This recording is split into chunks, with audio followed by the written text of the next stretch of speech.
नमस्कार दोस्तों, आप सभी का अपने YouTube चैनल आशा स्टडी पॉइंट पर स्वागत करता हूं। दोस्तों, आज का हमारा टॉपिक होगा यूरोपियों का भारत पर आगमन। इससे चर्चा करते हैं दोस्तों, बनने वाले क्या क्या महत्वपूर्ण क्वेश्चंस हैं इसके बारे में देखते हैं।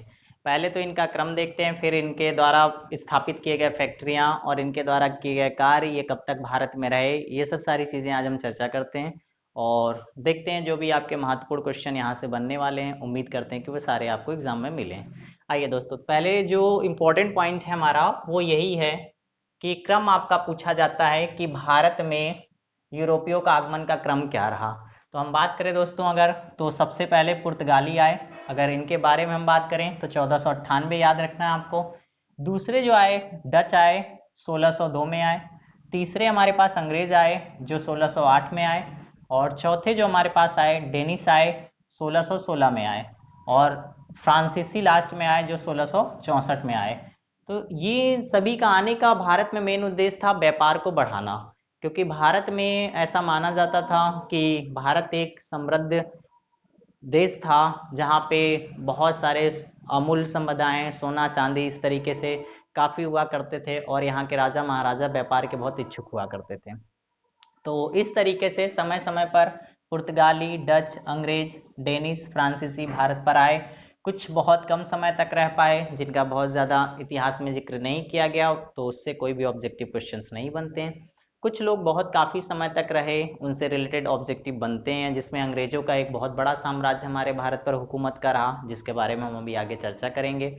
क्योंकि हमारा आधुनिक भारत इतिहास आधुनिक इतिहास स्टार्ट हो चुका है, जिसमें आधुनिक इतिहास के बारे में अगर हम बात करें तो इर्द गिर्द पूरा अंग्रेजों के घूम फिर कर रहा है। तो चलिए दोस्तों, तो सबसे पहले आपसे अगर क्वेश्चन पूछा जाता है इनका आने का क्रम, तो वहाँ पे चार ऑप्शंस किसी भी तरीके से देगा। तो पहला क्रम पे आपके पुर्तगाली थे, दूसरे पे डच थे, तीसरे पे आपके अंग्रेज थे, चौथे पे आपके डेनिस थे और पांचवे पे आपके फ्रांसीसी थे।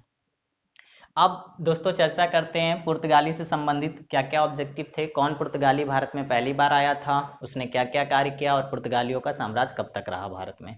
दोस्तों पहले बारे में बात करें तो सबसे इंपॉर्टेंट पॉइंट के बारे में बात करें तो क्वेश्चन पूछा जाता है 17 मई 1498 में वास्को डी गामा समुद्री मार्ग से होते हुए कालीकट यानी कोचीन पहुंचा। तो हम बात करें दोस्तों तो केरल के कोच्चि तट पर कालीकट पे पहुंचा कौन, 1498 में पुर्तगाली यात्री वास्को डी गामा। तो क्वेश्चन पूछा जाता है वास्को डी गामा भारत कब आया था। तो 1498 में वास्को डी गामा भारत आया था। दूसरा क्वेश्चन आपसे पूछा जाता है वास्को डी गामा किस मार्ग से होते हुए आया था। तो समुद्री मार्ग से होते हुए भारत पहुंचा था। तीसरा क्वेश्चन आपसे पूछता है किस तट पर पहुंचा था या किस बंदरगाह पे पहुंचा था। तो वो कालीकट बंदरगाह पहुंचा था। नेक्स्ट पॉइंट, उस समय वहां के तत्कालीन हिंदू शासक जमोरिन ने उसका स्वागत किया था। जैसा कि मैं पहले भी बता चुका हूं आपको, भारत में समय समय पर सत्ता बदलती रही और प्रांतों अनुसार अलग अलग राजा उसकी देखरेख करते रहे। तो जो जिस समय जिसके दरबार में जाता था, तो भारत की हमारी एक ऐसी परंपरा संस्कृति रही है, चाहे वो कोई भी व्यक्ति हो, अगर भारत में आया, साम्राज्य में आया, तो उसका अभिवादन और स्वागत करने के लिए वहाँ का राजा तत्पर रहता था। तो इसी तरीके से क्वेश्चन अगर वहाँ पे पूछा जाता आपसे कि वास्को डी गामा जब भारत पहुंचा तो उसका स्वागत किसने किया था। तो राजा जमोरिन ने उसका स्वागत किया था तथा वह अपने साथ लाई हुई वस्तुओं को भारत में बेचा। तो उससे क्या हुआ, प्रत्येक वस्तु पर 60 गुना लाभ हुआ। और कोई भी व्यक्ति है अगर कोई भी वस्तु बेच रहा है और उसको लाभ हो रहा, तो डेफिनेटली वो वस्तु को बेचने में इंटरेस्टेड होगा और कहीं ना कहीं वो व्यापार के लिए इच्छुक होगा। तो ऐसे ही पुर्तगालियों ने भी किया। जब भाई वास्को डी गामा अपने साथ कुछ वस्तुओं को लेके आया और उसने क्या किया, भारत में जब उसको बेचा, उसको लगा अरे इसमें तो बहुत ज्यादा लाभ है, तो हमें क्या करना चाहिए, भारत से व्यापारिक संबंध पर जुड़ना चाहिए। और इस तरीके से भारत में पुर्तगालियों का आगमन होता है और व्यापार शुरू होता है। तो नेक्स्ट दोस्तों हम बात करें आगे, जिसके कारण पुर्तगाली भारत में व्यापार करने के इच्छुक हुए।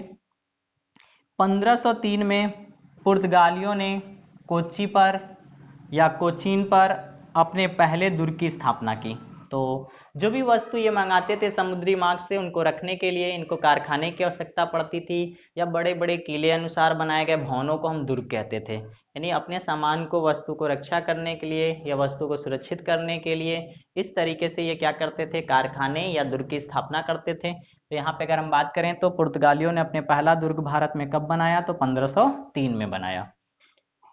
1505 में प्रथम पुर्तगाली वायसराय फ्रांसिस्को डी अल्मेड़ा भारत आया। तो इसको याद रखना दोस्तों, कई बार क्वेश्चन बनता है।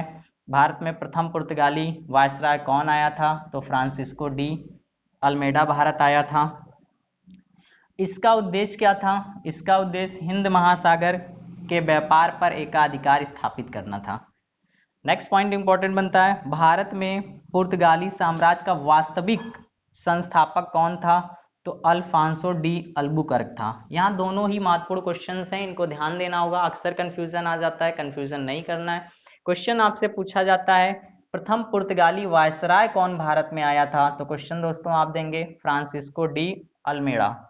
और अगर क्वेश्चन आपसे ये पूछा जाता है कि पुर्तगाली साम्राज्य का वास्तविक संस्थापक कौन था, तो अल्फांसो डी अल्बुकर्क था। तो ये दोनों क्वेश्चन ऑब्जेक्टिव आप जब देखेंगे तो वहां पे आपको डिफरेंस समझ में आएंगे, लेकिन इनको ध्यान रखना है कि प्रश्न में पूछा क्या गया है, किसके बारे में पूछा गया। वास्तविक शब्द अगर लगा देता है तब आपका आंसर होगा अल्फांसो डी अल्बुकर्क हो जाएगा, और वायसराय के बारे में पूछता है तो फ्रांसिस्को डी अल्मेड़ा हो जाएगा। चलिए, तो दोस्तों नेक्स्ट पॉइंट इंपॉर्टेंट बनता है हमारा, प्रिंटिंग प्रेस के बारे में क्वेश्चन पूछा जाता है कि भारत में प्रिंटिंग प्रेस की शुरुआत किसने की थी, तो पुर्तगालियों ने की थी।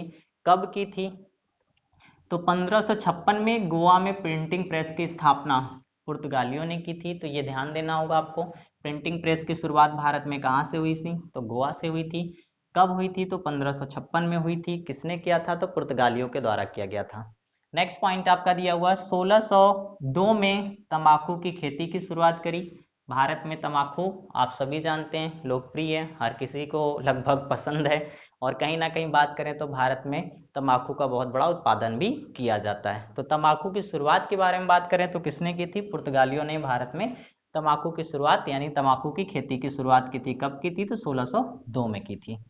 नेक्स्ट दोस्तों हम बात करें तो पुर्तगाली ही हमारे पास ऐसे थे जो भारत में सबसे अधिक समय तक रहे, यानी कह सकते सबसे पहले आए थे और सबसे बाद में गए थे। तो यानी पुर्तगाली ने क्या किया, 1961 में गोवा को आजाद किया था।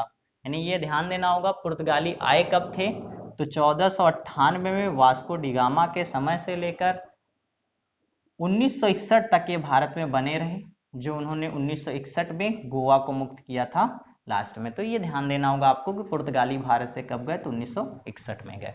नेक्स्ट दोस्तों अगर हम बात करें फ्रेंच के बारे में, तो ये काफी दिनों तक नहीं रह पाए, या ये व्यापार अपना नहीं चला पाए, या कुछ मतभेद के कारण भारत से संबंध नहीं बने। तो इनसे संबंधित कोई भी प्रश्न नहीं बनता है, केवल इनका क्रम पूछा जाता है। तो आपको याद रखना 1602 में आए थे।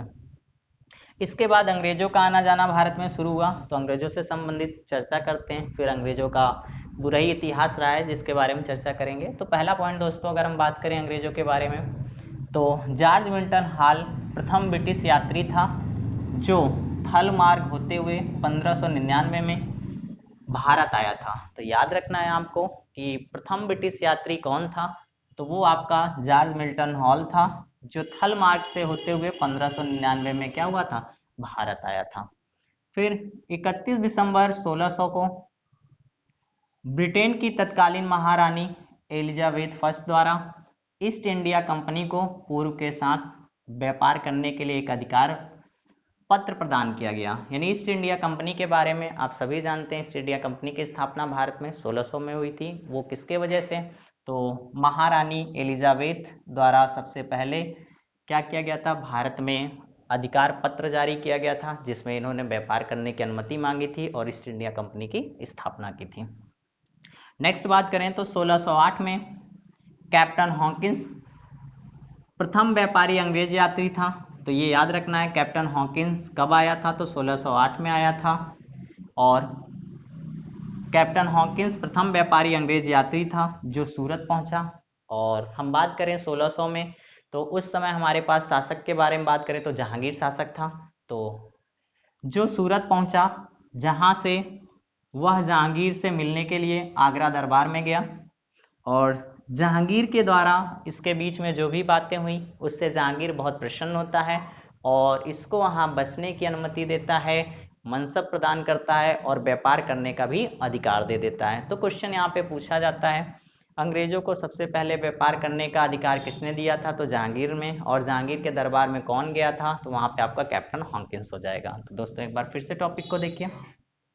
1608 में कैप्टन हॉकिंस प्रथम व्यापारी अंग्रेज यात्री था जो सूरत पहुंचा, जहां से वह जहांगीर से मिलने आगरा दरबार में गया। जहांगीर इससे प्रसन्न होकर उसे आगरा में बसने तथा 400 की मनसब एवं जागीर प्रदान की और व्यापार करने की अनुमति दे दी। तो ये महत्वपूर्ण क्वेश्चन बनता है, यहाँ पे पूछा जाता है मुगल साम्राज्य कौन था जिसने अंग्रेजों को भारत में व्यापार करने के लिए अनुमति दी थी? तो जहांगीर था। नेक्स्ट पॉइंट के बारे में बात करें। अंग्रेजों ने अपना पहला कारखाना 1611 में मछलीपट्टनम में खोला।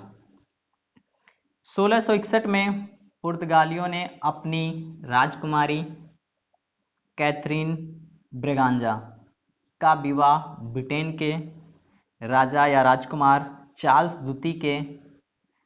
द्वितीय से करके बम्बई को दहेज के स्वरूप में दे दिया। तो दोस्तों ये भी एक महत्वपूर्ण बिंदु है कि जो आपका पुर्तगाली थे उनके ही द्वारा स्थापित किया गया था आपका मुंबई, और मुंबई जो था जब अंग्रेजों से संबंध बने तो इन्होंने क्या किया? उसको दहेज में दे दिया। तो एक पॉइंट और यहाँ पे ध्यान देना होगा। 1661 में पुर्तगालियों ने अपनी राजकुमारी कैथरीन ब्रेगांजा का विवाह ब्रिटेन के राजा चार्ल्स द्वितीय से करके बम्बई को दहेज स्वरूप में दे दिया। नेक्स्ट दोस्तों बात करें अगर बम्बई के बारे में, तो बम्बई का गवर्नर जेराल्ड आंगियर ही बम्बई के संस्थापक था। तो ये याद रखना होगा आपको, थोड़ा सा कभी कभी हो सकता है पूछ ले, वैसे यहाँ से ज़्यादा प्रश्न नहीं बनते हैं। तो दोस्तों इस तरीके कुछ अंग्रेजों की महत्वपूर्ण भूमिका रही, किस तरीके अंग्रेज भारत में आए और इन्होंने किस तरीके से धीरे धीरे अपना विस्तार करना शुरू किया और किस तरीके भारत की सत्ता को हासिल करना शुरू किया। अब नेक्स्ट चर्चा करते हैं दोस्तों फ्रांसीसी के बारे में। तो यहाँ पे आपने देखा होगा डेनिस के बारे में मैंने इसलिए नहीं चर्चा किया क्योंकि डेनिस का भी कोई बहुत बड़ा इतिहास भारत में नहीं रहा, ना ही उससे संबंधित कोई ऑब्जेक्टिव बनते हैं। केवल क्रम के बारे में हम बात करें तो अंग्रेजों के बाद डेनिस आए थे और उनके बाद फ्रांसीसी आए थे। कब आए थे? तो 1616 में, जो मैं आपको पहले ही बता चुका हूँ। ऑब्जेक्टिव वहां से बनेगा तो वो आप उसको कर लेंगे। चलिए चर्चा करते हैं दोस्तों फ्रांसीसी के बारे में। फ्रांस के सम्राट लुई 14वें के मंत्री कोलवर्ड के अनुरोध पर 1664 में कंपनी द यूनिवर्सल की स्थापना की गई। यानी भारत में अगर हम बात करें तो फ्रांस ने अपनी पहली कंपनी जो स्थापित की वो 1664 में स्थापित की और उस कंपनी का नाम दिया गया कंपनी द ओरिएंटल के नाम से। और किसके द्वारा हुआ? तो फ्रांस के सम्राट लुई 14वें के मंत्री कोलवर्ड के अनुरोध पर। नेक्स्ट दोस्तों अगर हम बारे में बात करें तो यहाँ से भारत में प्रथम फ्रांसीसी कारखाना फ्रैंको कैरो द्वारा 1668 सूरत में स्थापित किया गया। तो ये ध्यान देना होगा, इन्होंने क्या किया? अपना पहला कारखाना जो बनाया 1668 में बनाया और वो कहाँ पे बनाया? तो सूरत में स्थापित किया। नेक्स्ट 1669 में मछलीपट्टनम में स्थापित किया। और अंग्रेजों और फ्रांसीसियों के बीच 3 युद्ध हुए, यहाँ पे याद रखना है। जैसा कि मैंने आपको बताया था अंग्रेज व्यापार की दृष्टि से तो आए थे यहाँ पे, लेकिन फिर जब उन्होंने देखा भारत में हम शासन भी कर सकते हैं तो इन्होंने क्या? फूट डालो शासन करो, या लोगों से अधिकार छीनना शुरू किया और अपना विस्तार करना शुरू किया। तो धीरे धीरे करते हुए ऐसे ऐसे ये साम्राज्य का अपना विस्तार करते रहे और एक समय ऐसा है कि इन्होंने क्या किया? भारत पर अधिकार कर लिया, जिसके बारे में हम अभी आगे के वीडियोज में देखेंगे। तो यहाँ पे दोस्तों बात करें तो फ्रांसीसियों से ही पहला मतभेद हो गया अंग्रेजों का, जिसे हम आंग्ल फ्रांसीसी युद्ध या कर्नाटक युद्ध के नाम से जानते हैं। वो 3 युद्ध हमारे इस तरीके से। प्रथम कर्नाटक युद्ध जो हुआ 1746 से 48 तक रहा, जिसमें फ्रांसीसी विजयी हुए। अंग्रेज कमजोर थे उस समय क्योंकि फ्रांसीसी बहुत पहले से ही मजबूत थे। फिर इसके बारे में हम बात करें तो द्वितीय कर्नाटक युद्ध हुआ जो 1749 से 54 के मध्य में हुआ, जिसमें अंग्रेजों का प्रभाव फ्रांसीसियों से ज्यादा रहा। यानी संधि हुई, संधि के अनुसार इन्होंने क्या किया? फ्रांसीसियों को बहुत सारे अधिकार अपने अधिकार क्षेत्र में ले लिए। नेक्स्ट दोस्तों आया तृतीय कर्नाटक युद्ध, और तृतीय कर्नाटक युद्ध जो हुआ 1758 से 63 के मध्य में हुआ और इसमें पूरी तरीके हमारे फ्रांसीसी पराजित हुए और फ्रांसीसियों को एक प्रकार से भारत छोड़ना पड़ गया या भारत से इनका वर्चस्व खत्म हो गया। तो हम चर्चा करें दोस्तों तो 22 जनवरी 1760 को लड़े गए वांडीवास युद्ध को याद रखना है आपको। वांडीवास के युद्ध में फ्रांसीसियों की सेना पराजित हुई और इनका भारत से वर्चस्व समाप्त हो गया। यानी इन्होंने क्या किया, अंग्रेजों ने अधिकार कर लिया और फ्रांसीसियों का वर्चस्व समाप्त होना शुरू हो गया। तो कौन सा युद्ध है, याद रखना आपको, वांडीवास का युद्ध था। कब हुआ था, तो 22 जनवरी 1760 को। अब इसके बारे में दोस्तों थोड़ा सा बात कर लेते हैं। कभी कभी कंपनियों के क्रम के बारे में पूछ लेता है, कब कहाँ पे किसने स्थापित करी। तो पुर्तगालियों के द्वारा स्थापित प्रथम कंपनियों के बारे में चर्चा करते हैं। जैसे पहले पुर्तगाली आए जिन्होंने अपनी पहली जो कंपनी स्थापित करी या फैक्ट्री प्रथम लगाई, तो वो कोचीन यानी केरल में 1502 में लगाई थी। दूसरे डच आए। डच ने क्या, मुसलीपत्तनम में यानी आंध्र प्रदेश में 1605 में स्थापित की। फिर अंग्रेजों ने मुसलीपत्तनम आंध्र प्रदेश में ही 1611 में स्थापित की। और डेनिस ने जो ट्रावनकोर में तंजौर में 1620 में स्थापित की थी। और फ्रांसीसियों ने सूरत गुजरात में 1668 में स्थापित की थी। तो दोस्तों इस तरीके से आज हम लोगों ने जो चर्चा की है यूरोपियों का भारत पर आगमन, उससे बनने वाले महत्वपूर्ण बिंदु। धन्यवाद दोस्तों।